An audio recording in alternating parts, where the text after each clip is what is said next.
En octobre 2017, la France a découvert Jonathan Daval, un veuf a priori éploré qui sera finalement reconnu coupable du meurtre de sa femme, Alexia.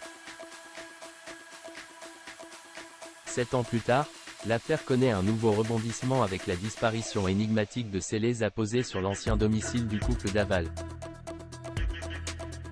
C'est une affaire qui a bouleversé toute la France.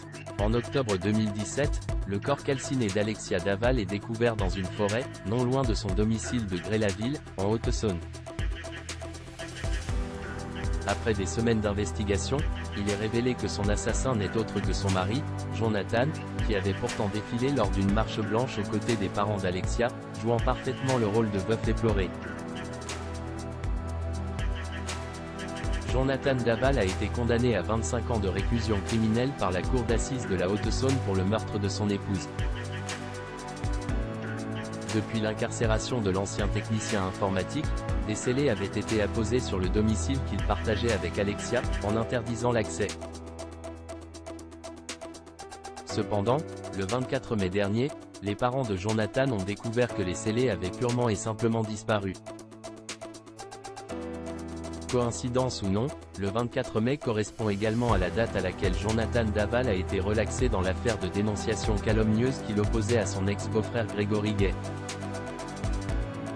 Vendredi, on rentrait de vacances et on est passé jeter un œil pour s'assurer que tout était normal, a expliqué Martine Henry, la mère de Jonathan Daval à l'Est républicain, ajoutant: c'est là qu'on a vu que les scellés n'étaient plus sur la porte de service. On n'a bien sûr rien touché et on a aussitôt appelé les gendarmes qui sont venus sur place. Selon les informations relayées par nos confrères, la porte de service était déverrouillée, toutefois les gendarmes n'ont repéré aucune trace d'effraction.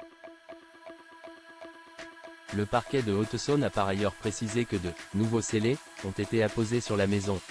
Martine Henry, quant à elle, a porté plainte le 26 mai et une enquête a été ouverte, selon le nouveau détective. La résidence Daval, un bien immobilier au cœur de la discorde. Il est important de noter que ce n'est pas la première fois que l'ancien domicile des Daval est vandalisé. En 2019, cette maison de la rue Sonjour à Gré-la-Ville avait déjà été cambriolée.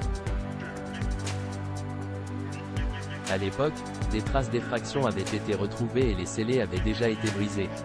À l'intérieur, des photos de mariage, un caméscope, une alliance et des sextoys avaient été dérobés, d'après le nouveau détective. À ce jour, cette affaire n'a toujours pas été résolue. Depuis 2017, le domicile des Daval, lieu du meurtre d'Alexia, est au centre d'une discorde entre les deux familles qui se disputent la succession. Ce nouveau rebondissement risque donc de compliquer la situation.